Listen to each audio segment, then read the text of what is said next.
Good morning, everyone, and welcome to Manitoba Agriculture Crop Talk webinar. If you have any questions today, please type them into the Q&A icon located at the bottom toolbar, and we'll answer them at the end of each presentation. This webinar is being recorded, and you will receive a link to the recording. Thank you. Thanks, Laurie. I'd like to welcome everyone to the August 9th edition of Crop Talk. And this week, I guess we're getting closer and closer to harvest here. We've seen some combines going in some areas, some winter wheat and fall rye coming off, seen some peas coming off already. So we're definitely getting to the point where the crop isn't too far away. And so I thought it'd be a good opportunity to get Kim Brown to come on and talk a little bit about some of the pre-harvest and desiccation opportunities that are out there, look at a bit about the timing, some of the products, and then even what some of the weather might be, some of the weather issues we might need to watch out for as we're getting the crop ready to come in. So we're going to start with that, and then after that, we're going to go into our crop scouting panel. We've got a couple of questions that have come in, and we'll go from there. So with that, Kim, if you want to take it away, we will get started. Okay.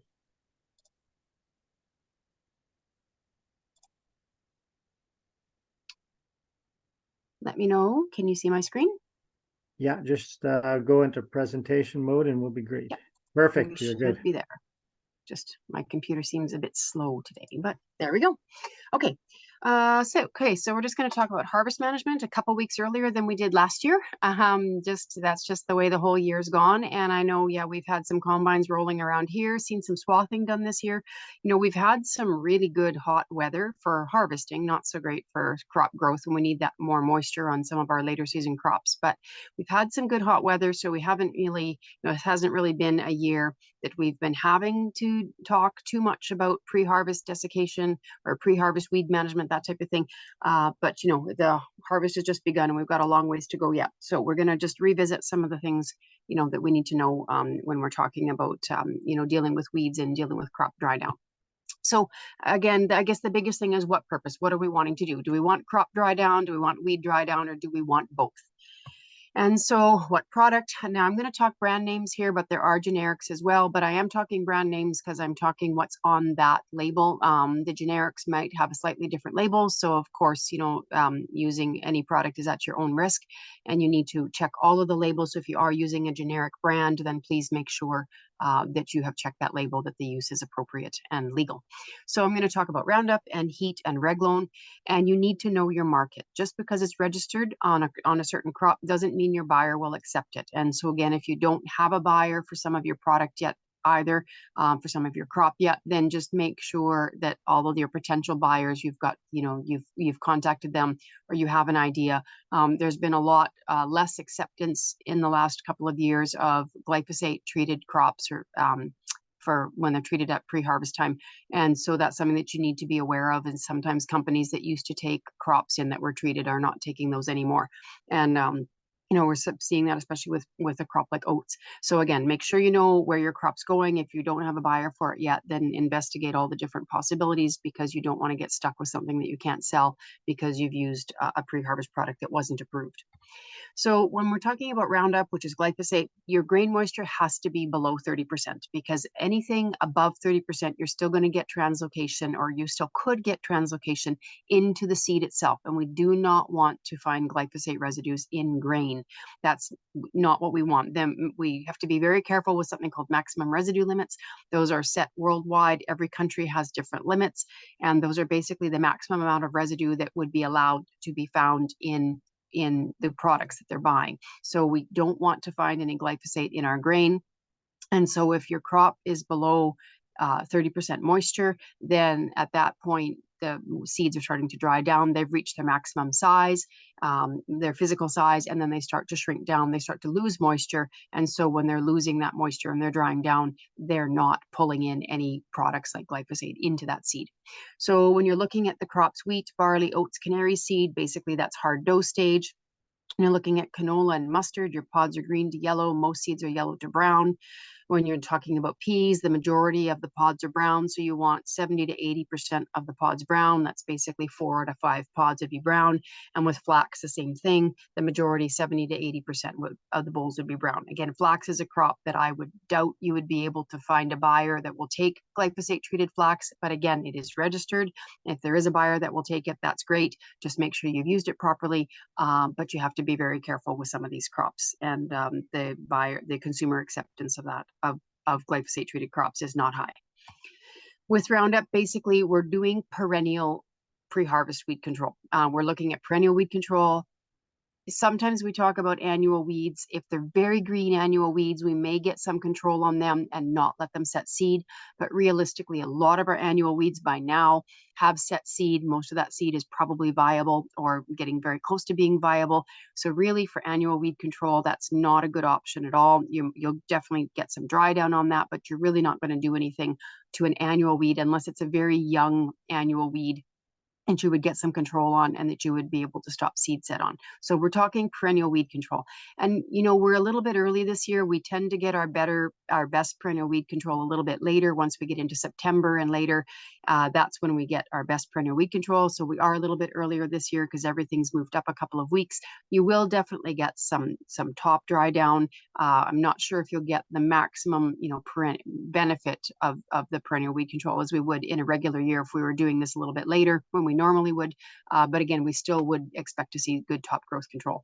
Your water volume should be 10 gallons, and there's other crops that it's registered for, which is chickpea, lentil, lupins, fabas, dry beans. Again, that's a crop that we'd have to be very careful with consumer acceptance of glyphosate treated crops, and camelina, soybeans, and forage crops as well. So I've just got a few some information here from the Keep It Clean page.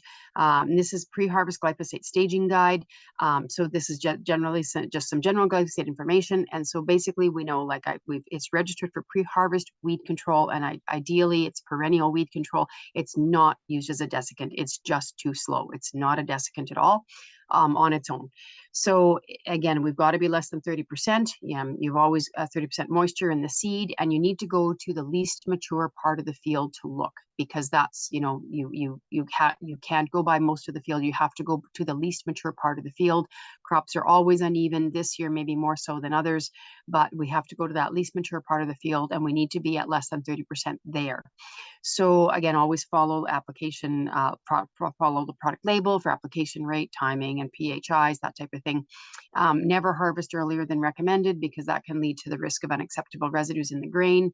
And if you are adding other products in, like heat or a saflufenicil product, you still need to be at that less than 30% 30% seed moisture, because glyphosate is a systemic herbicide, and it translocates into it moves within the plant, and it can move around in the plant. And so if you're at more than 30% moisture, you run the risk of getting glyphosate into the seed. The other products that we're going to talk about today are contact herbicides. They move very little within the plant, so we're not as worried about that. But you still need to make sure, even if you're tank mixing, you still have to be below that 30% moisture. So there's some pictures here that I can show you. So basically, when you're looking at the canola, you need to be at minimum 50 to 60% seed color change. So I'll just show you here with my pointer. The bottom third of the plant here, your pods, crack open those pods, and those seeds need to be completely brown to black. When you go in that middle third of the plant, they need to be mostly brown. There can be some speckling, but you need to be, we sometimes call that shoe polish brown. When you get to the top of the plant here, the seeds need to be green and firm to roll. So if you can squish those between your finger and your thumb, they're still too green, and they're going to get glyphosate in them. So they need to be green and firm, and they don't squish when you roll them. And so basically recommended harvest would be 7 to 14 days after pre-harvest glyphosate on canola.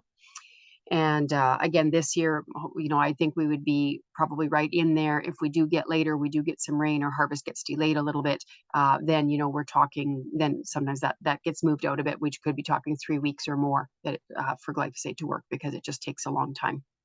So when we're looking at wheat, we talk about the thumbnail test. Then here, this is when we're still in soft dough stage. And when you're squishing that kernel, there's not any milk coming out, but you can squish that soft doughy stuff out of the kernel. When you're in a hard dough stage, you can squish that kernel with your thumb nail, and that imprint you can see right there, that imprint will stay and it doesn't pop back out. So again, you need to leave a dent in that kernel. And again, we're going to the least mature part of the field and we're checking the kernels there. So, and that's a recommended harvest is anywhere from 7 to 14 days after pre-harvest, but again, could take a little bit longer depending on the weather. We're not sure yet. So when looking at barley, now again, with barley, we know we need to be really careful with malt barley because it's probably not an accepted use pattern, but same thing. Basically, these are the same pictures, the same thing. We're looking at a cereal grain and you need to have that 30% moisture, less than 30% moisture. You need to leave that thumbnail dent in that kernel right there. So when we're looking at in the palm of our hand here, these kernels in here, because they've shrunk down and they're kind of a little bit skinnier and they look more like what we'd expect them to look like, they're between 22 to 25%. These kernels over here are quite plump. And so when you squish them, you would probably get that soft doughy stuff come out. And you would get, so on these oats here, and you don't want, you need to be below this. You don't want to be, you need to have that thumbnail dent on the oats as well. So again, same thing, cereals, it's less than 30%. Leave the thumbnail, and the thumbnail impression has to stay on the kernel, has to be less than 30%. And you could be harvesting 7 to 14 days after pre-harvest glyphosate application, depending on the weather.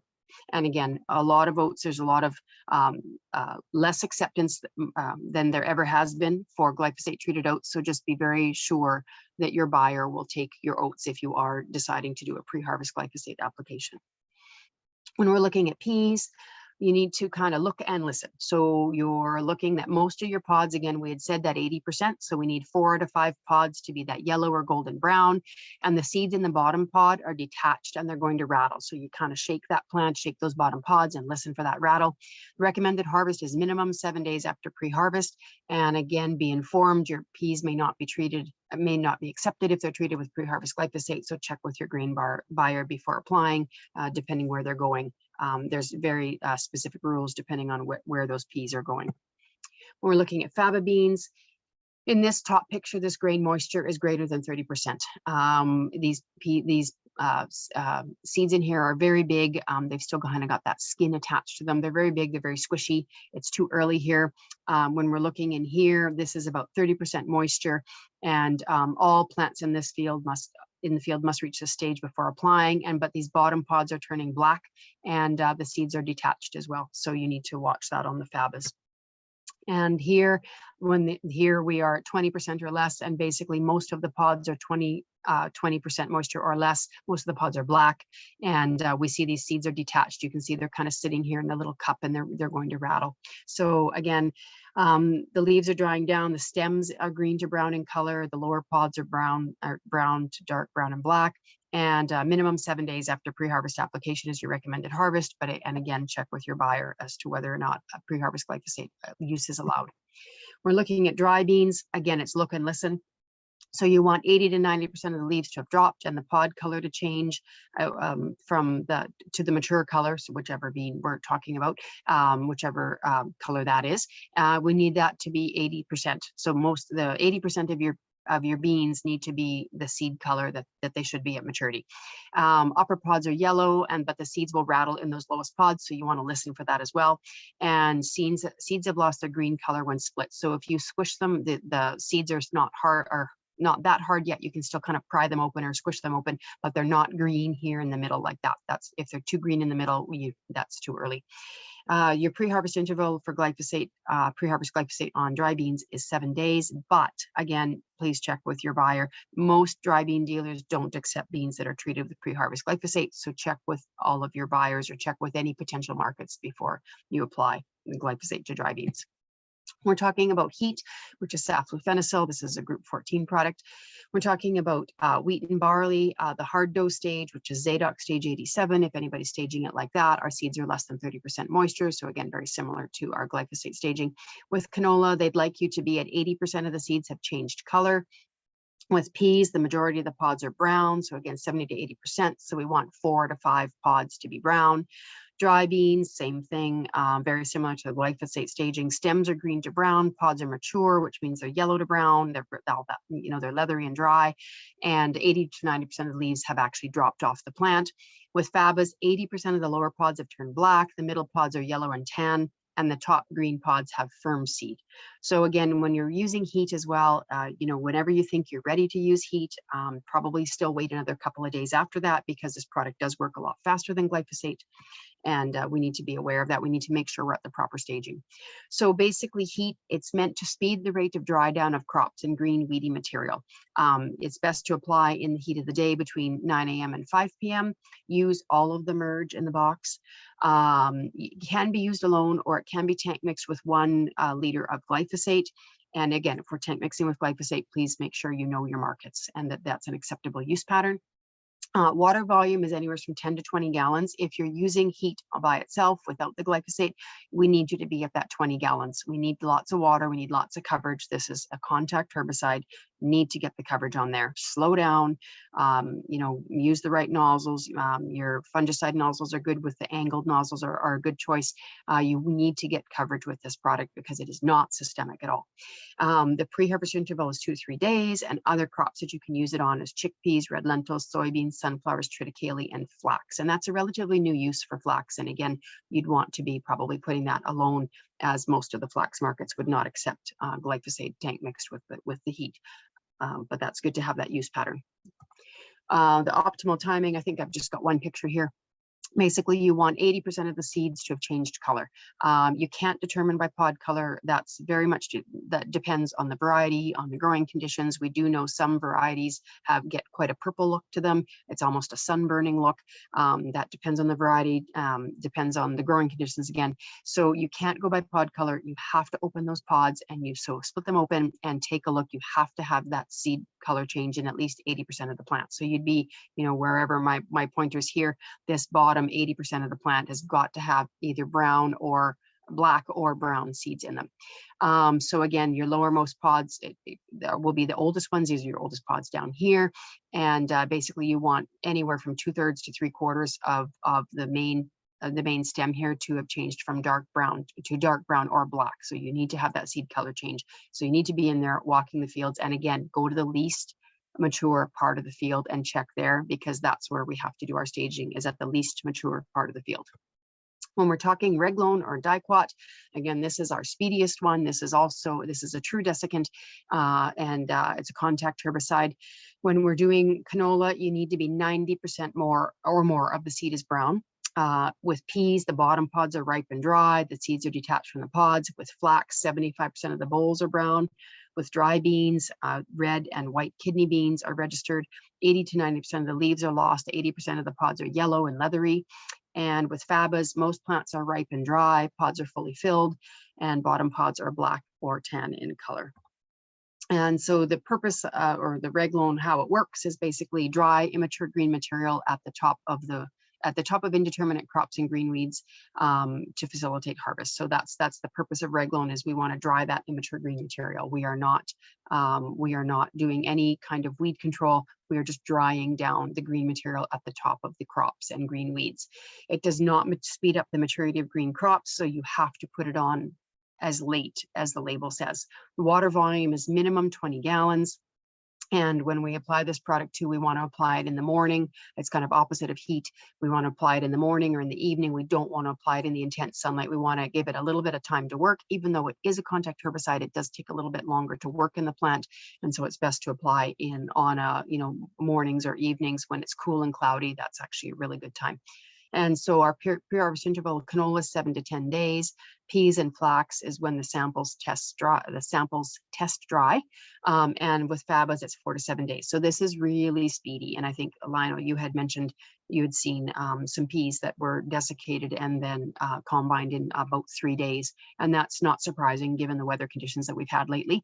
I would expect something like a Reglan and a heat to work very quickly, and a Roundup as well, to work quite quickly in this heat.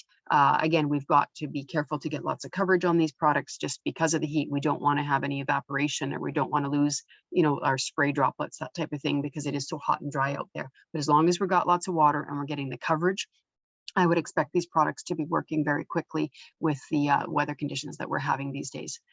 Other crops would be soybeans, sunflowers, chickpeas, potatoes, and forage for seed production.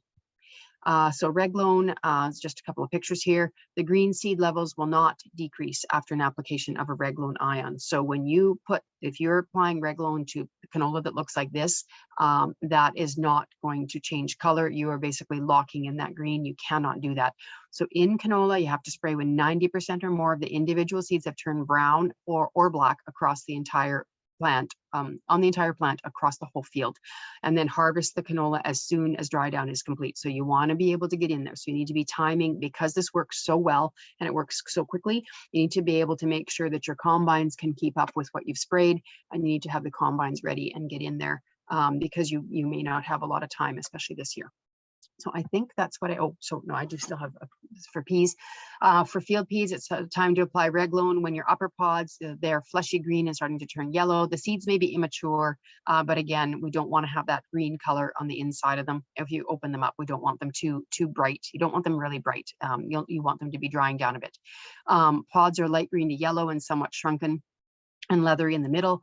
Seeds are full size and soft, but they're not juicy, and they will split when squeezed. But again, we don't want that bright, we don't want those greeny colors inside.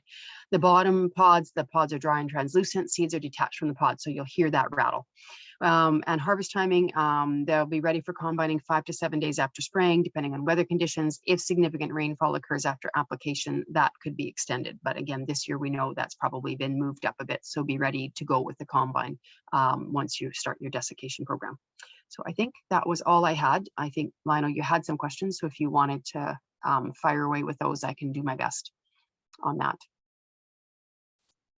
Okay, no, for sure. I've got a couple of questions that have come in, and I guess first of all, one of the big questions I'm getting this year is we're seeing a fair bit of Kosh showing up in fields right now, and they wanted to know what your recommendation would be for a cereal crop that's got Kosh in it. Yeah, honestly, the best thing would be to combine around it and not put that through the combine. The Kosh seeds are maybe not viable yet. We know they don't become truly viable, at least when we're gathering seed to try to grow it out, to test it for, resistance and things like that. Lots of times the Kosh seed isn't viable till quite a bit later in the year, but we don't want to run that through the combine. You can still desiccate big green weeds like that. Obviously, glyphosate's probably not going to do it because most of our kochia in the province is glyphosate resistant. I would just assume all of it is. It isn't yet, but we're getting very close. We're getting, I would think, probably more than 80% of the kochia is glyphosate resistant now. So, you're going to have to be using a product like heat, and you can definitely get dry down on big weeds, but you're going to have to, manage your expectations on that. You need to be going slow. You need to have lots of water. You need to have good coverage. So if you are going to desiccate, you are going to dry those down, and that definitely will help at harvest. And that may stop some of that seed set. That seed might not be viable yet because we are, we're early on in the calendar year. I just don't know how much that's going to stop that seed set. But you're not going to burn that plant down to the ground, obviously. So you need to have, reasonable expectations of what that's going to do. If you have big patches, honestly, it's best to probably combine around them, try to get as much crop out of there as you can, but you don't want to be putting those through the combine. And if it's really bad for weed seeds as well, you might want to combine it separately, combine those areas separately and bin them separately as well, and try to get that kochia seed out of there. But yeah, I've seen in my travels across the province, the kochia, there's lots and lots of kochia showing up now, and it's very green, and that is going to cause harvesting issues. So I would either try to desiccate that, or I would be combining around that and come back later on. But again, I try not to spread that through the fields. Okay, so then heat will have some effect on the kochia then. Yeah, it will have some effect, but again, that's a great big weed, and by now those are large weeds, and you need to be realistic in how well that's going to work. You need to have, again, slow down, use lots of water, use the product as best you can, make every drop count. Use I think a medium to coarse spray droplet as well. If you've got lots of water, that's good. You're still going to get lots of coverage. Just keep those water volumes up, and you will get some some control, not control. I guess you will get some dry down or some burn off on that canola, on that kochia, sorry. But you know, you need to be have reasonable expectations, because you're not going to get it burnt off right to the ground. You're probably going to burn the leaves off, and you know, the stem and the branches of the plant will still be there, but you'll at least burn those green leaves off. Okay, then the other one that was asked was about foxtail barley, and this time of year, strike glyphosate, or would you add the heat as well?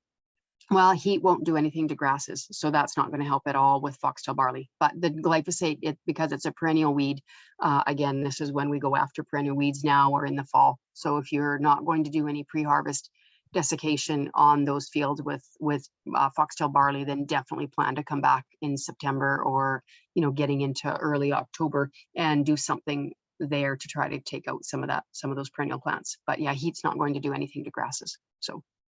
Okay, what about aerial application? Are they all registered by air?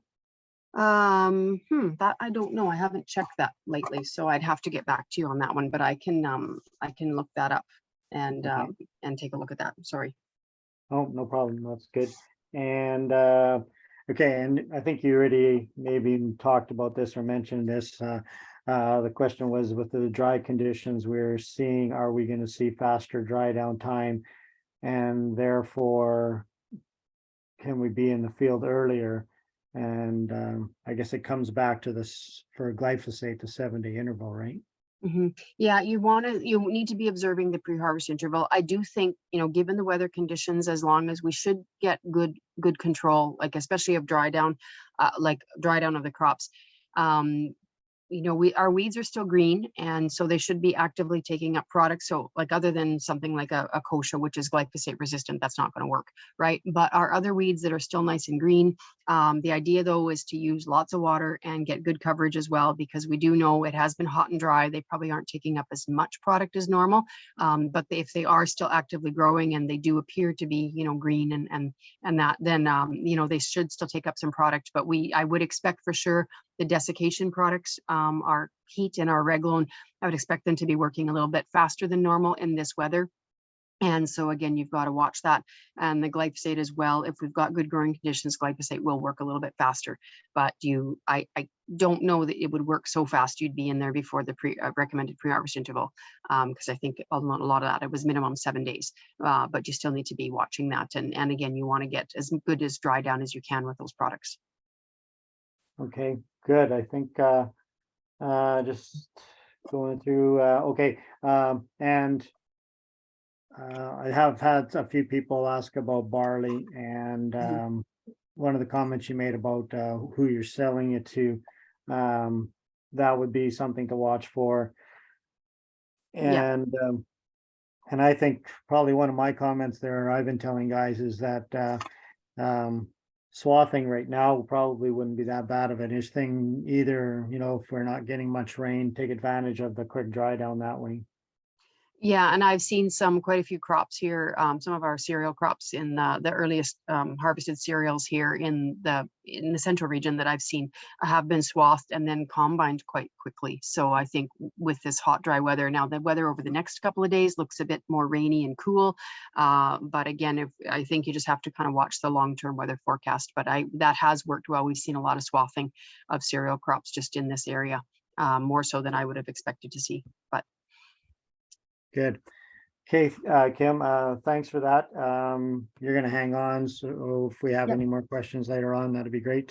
For sure. Okay, next crop scouting panel, and the first question. Been getting a few calls, or quite a few calls now, about the soybean crop, and just wanted to get Dennis Lang to maybe make a few comments regarding the crop. What he feels our status is like on the crop. If we get a rain now, is it going to be still timely enough, or are we kind of getting our yields set already? So Dennis, you're joining us, I think, by phone because you're on your way to a tour, but if you could maybe make a few comments. Yeah, no, that's great. Thanks, Lionel. I guess right now, where a lot of the soybeans are sitting in that R5 and in some cases, maybe the more advanced fields into R6, but a lot are sitting at R5. And what R5 means is in the top 4 nodes from the plant, you'll see seed that it's about 1/8 of an inch in length. So the seed is filling right now. So moisture at this time would be very beneficial to help fill those seeds. Now, what I have been seeing in some of the drier regions is the soybeans have been running out of moisture, and those top pods, the very top pods actually, I'm starting to see yellow off a little bit and starting to drop off. So in those situations, there's still good yield potential down below, but I'm thinking just based on what I'm seeing out there, rainfall right now is critical to get those yields, and especially in the drier regions. And our yield potential right now, like what we have to remember is we're not going to see yields like we saw last year. Last year we broke a record in Manitoba, and we were sitting at 45 bushels an acre across the province. Looking back a little bit, I don't think we're quite as bad as what we were in 2021 with respect to soybeans. In 2021, we had a provincial yield of 28 bushels an acre. So right now, depending on where you're at, if you captured some rainfall, the yield potential looks pretty good. But if I had to put a number on soybean yields right now, I'm thinking somewhere between 30 to 34 right now is kind of where I'm thinking provincially where it's going to be. But there is definitely going to be some crops that are a lot less than that as well, just because of the moisture. So I think at this point we're just going to have to kind of wait and see where things are at. But the fact that it is cooler and they are forecasting some rain will benefit some of those soybeans. But the ones that are starting to yellow off already, you tend to lose a few of those pods anyways on a drier year. So the majority of your yield is down below. So we'll see how things go. But that's my comments on that right now. So. Okay, and one question, was talking to a producer, and I know this is going to vary from year to year, but how many pods would be, like if you were to go out to the field and look at your plants, and I guess his concern is his plants aren't very tall, and he was wondering, well, how many pods on a normal year should I be looking at on a plant? More than one and less than 100. I say that very jokingly. It's really tough. I find it's very difficult to judge yield by counting pods and number of seeds per pod. And the reason I say that is because it varies so much with plant stands, right? We can assume what a plant stand is, and there are apps that that will help calculate that.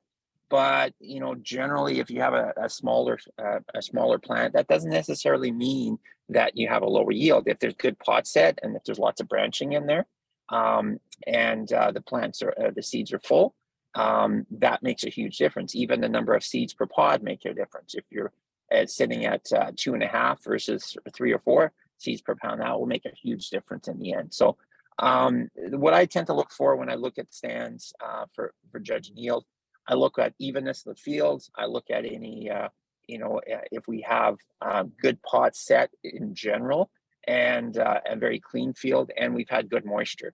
Those factors, I can kind of guesstimate what the yields are at when I look at it, but I wouldn't be as concerned about shorter plants from a standpoint of yield. What I would be more concerned with is that if you do have a shorter plant, you really need to pay attention to how low you can cut with your cutter bar.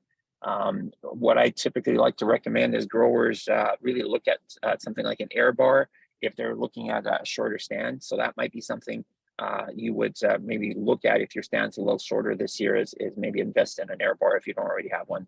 That'll help push more of those beans into the combine and keep them off the knife. A lot of times when the plants are a little shorter, the plants get hung up on the knife, and that's where some of the yield losses occur is right at the knife. So those are just some of the comments. So. Yeah, and that was one of the things that I noticed this year too, is some of the pods are fairly close to the ground. So we could see that, even like you're mentioning the yield loss at the head, or with even just the clipping of the bottom of the pods off.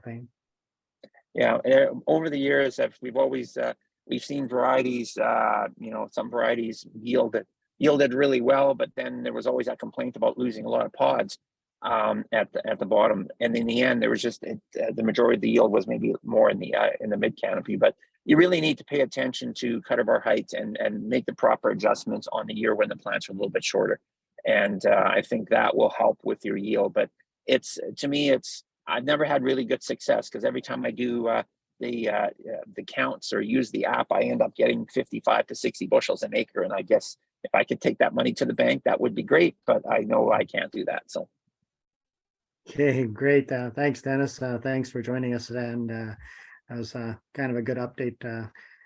They're calling for rain this week, so hopefully we get it, and that'll definitely help the soybean crop for sure. Yep, keep fingers crossed. Okay, next question I got is what came in for John Gavlowski, and it was regarding grasshoppers, and the producer was getting more and more grasshoppers showing up in his field, and he was wondering about staging wise now, as it's still, the crop is fairly ripe, and he was wondering about, should he be looking at spraying it, or should he just be I guess letting it go and see what happens. So maybe John, you can maybe make a few comments on what kind of damage grasshoppers can do at this stage, and then are we getting to the point where they're going to be slowing down, or are kind of just some comments on the whole grasshopper situation? Sure. So really, part of it depends on the crop, and certainly once the crops become more mature, they're becoming less attractive to grasshoppers, and grasshoppers will start moving out of more mature plants, looking for lusher, greener plants to feed on. Now, that being said, remaining grasshoppers, if you have an area on the plant, say beneath the head or beneath the panicle or something that is staying green, they will sometimes feed on that. So the one thing you do have to keep an eye on is whether or not they're clipping the heads or the grains. We've seen them do this in oats, where they will feed on the panicle and you have the grains falling off. So if that is happening to any large degree, that would be a reason to want to control them in a more mature crop. Now, your options start getting few because of pre-harvest intervals as well. So there's other considerations. You might be limited to some of the more expensive products as well. So you'd have to be factoring that in. But in general, as the cereals dry down, the grasshoppers start leaving, looking for other green things to feed on. And that's when they are moving into some of the other crops that are greener on the landscape. So just something to keep an eye on. Regarding their populations, for our pest species of grasshoppers, they all have just one generation a year. And we still do have a little bit of the juvenile stages present. Most are adults, or at least very close to it. I did see some juvenile two-striped grasshoppers yesterday when I was out, but again, a lot of adults right now. And that one generation, they do start dying out to some degree as we get through August. And we also get some predation, some parasitism, some pathogens in the population. So things are dropping, but at the same time, they become more noticeable because they're bigger and they're moving around more. As crops such as your cereals start to dry down, they're moving around more. So at times it might even appear that the population is increasing, when in fact it's just becoming more noticeable and moving around a bit more. We are trying to keep an eye on what levels are like. This time of year, Manitoba Agriculture, we do a grasshopper survey where we go and we do estimates. It's hard to do exact grasshopper counts, but we do estimates of what levels are like around and outside fields. So that survey is actively going on right now. And if there's any agronomists or farmers who would like to participate in this and contribute counts, it's not difficult to do. It just takes a few minutes of time, just getting some estimates of what the densities are like, usually along the edge of a field in the vegetation, walking roughly 50 meters and at 5 points stopping and just assessing roughly per meter square what the grasshopper density seems to be like. So if anybody's interested in contributing counts, in today's Manitoba crop pest update and also in last week's, we have a little write-up on the survey, and we'll have a link to where the survey protocol is if anyone's interested in that. I did start to see a little bit of pathogen activity in the grasshoppers recently. Last week when we were out, one of the fields near Treehorn, we were seeing quite a bit of dead grasshoppers at the top of plants. So there's a little bit of that starting to show up. We see more of that in damp years. So hopefully that will help take things down to some degree. But usually it's not wiping out populations, it's just taking them down a little bit. So something else we can keep an eye on. Okay, great. Thanks, John. That was good. Yeah, I think the question was, like one year, I remember them feeding on fall rye right on the seeds actually, and I guess they'll feed on that as long as there's some moisture there as well. They will feed until things start to get hard. So depending on the stage, if you're still in the milky stages, maybe getting into the dough stages, they might do a little bit of feeding, but beyond that, it really wouldn't be as enticing to them. So it would depend on the stage of the seeds. Great. Okay, and Kim did get back to me on the heat or the aerial application, and only the heat brands are registered by AIR, not the generics. Reglan is registered by AIR. Not sure about the generics there, and I think for the generic products, it's probably best just to check the labels, or even just contact or ask wherever you're purchasing the product from, and they should be able to give you all that information. And only some glyphosate brands are registered as well. So again, there would be just a matter of checking where you're buying your product, checking with your aerial applicator. Actually, they probably would know quite a bit of that as well. And so just to make sure you're double checking, but a lot of the products are, I think you'll be able to do some of that stuff with just double checking with your dealers, and I think you'll be able to find a product that be suitable to use by AIR. So thanks, Kim.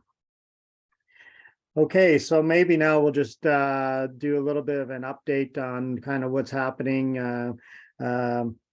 I thought this was kind of interesting. We got our kind of the conditions of the wheat crop in the province here, and this is basically just on our red spring wheat crop. So looking at it, we haven't changed a lot from last week.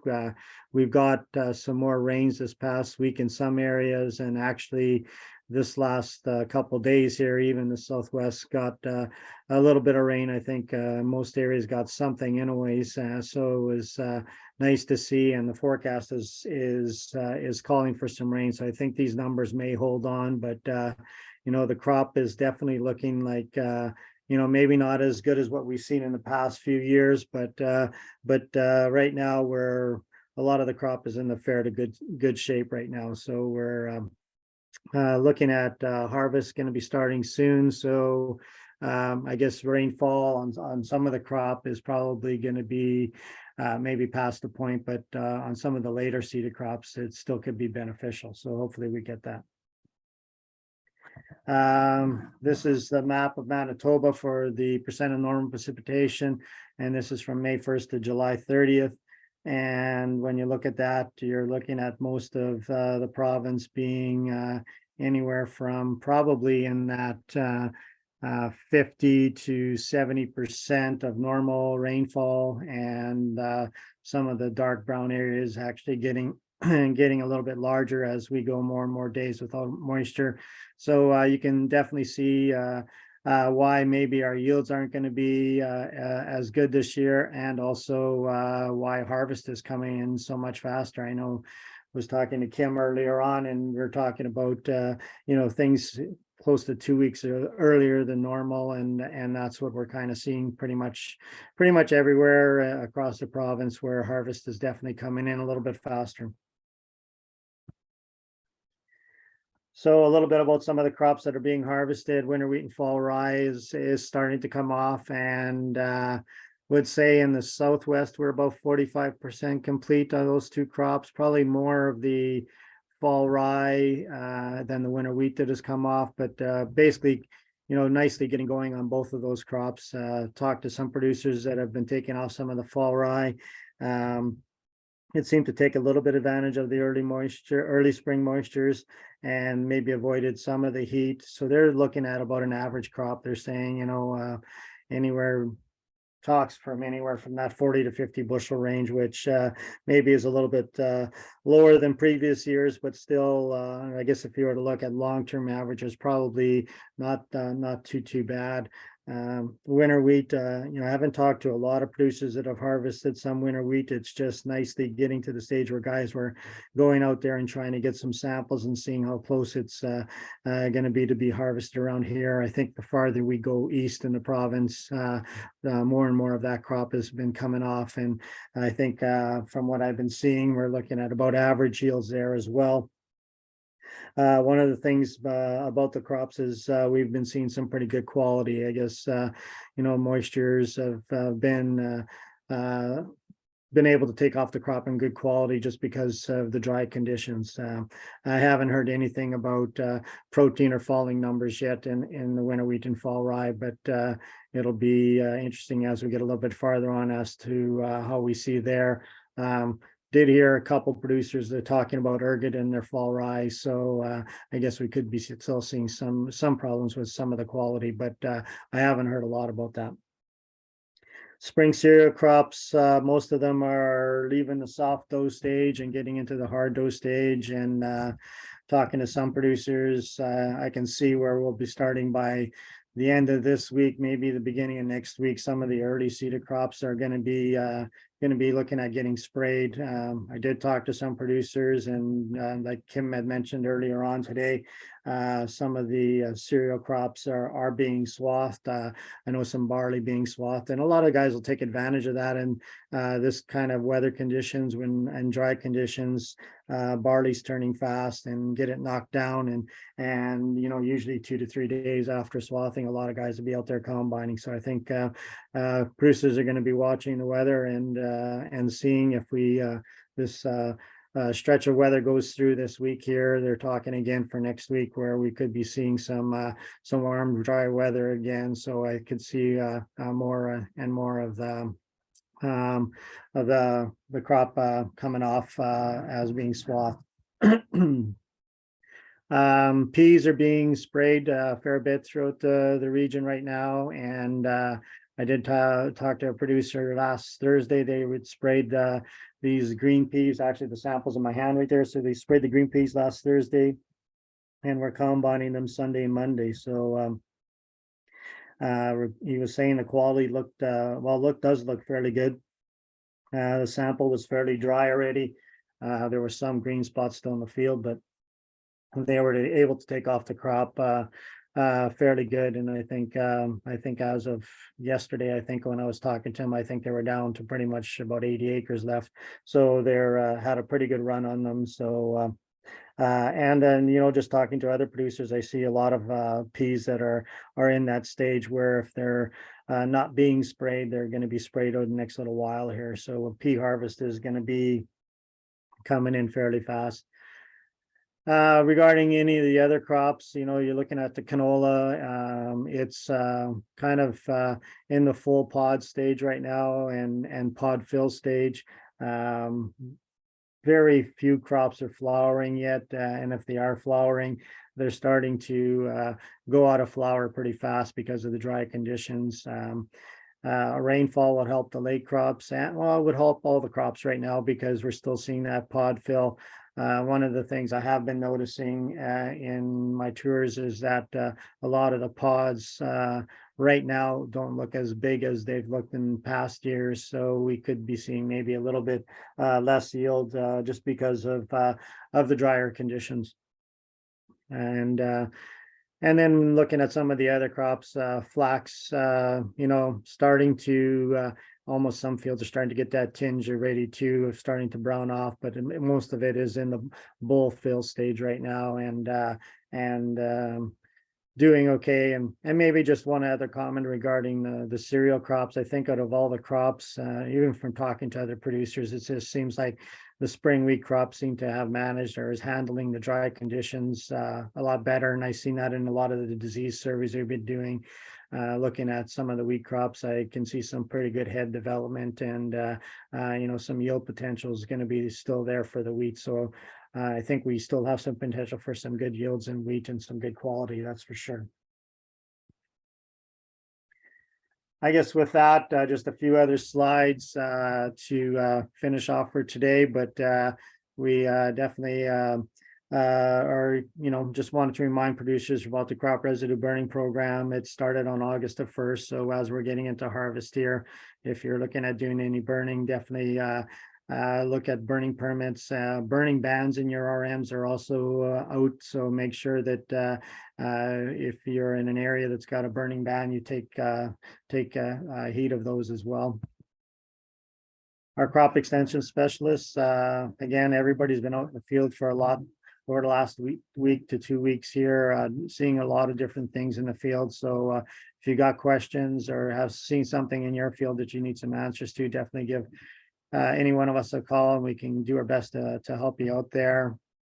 Our livestock producer, our livestock specialists are getting busy. We're getting a lot of hay being put up also, and we're just getting into a lot of the silage season right now, as a lot of the corn is going to be getting closer over the next little while here as we start seeing a lot of cob development. So we're going to see some of that stuff happening.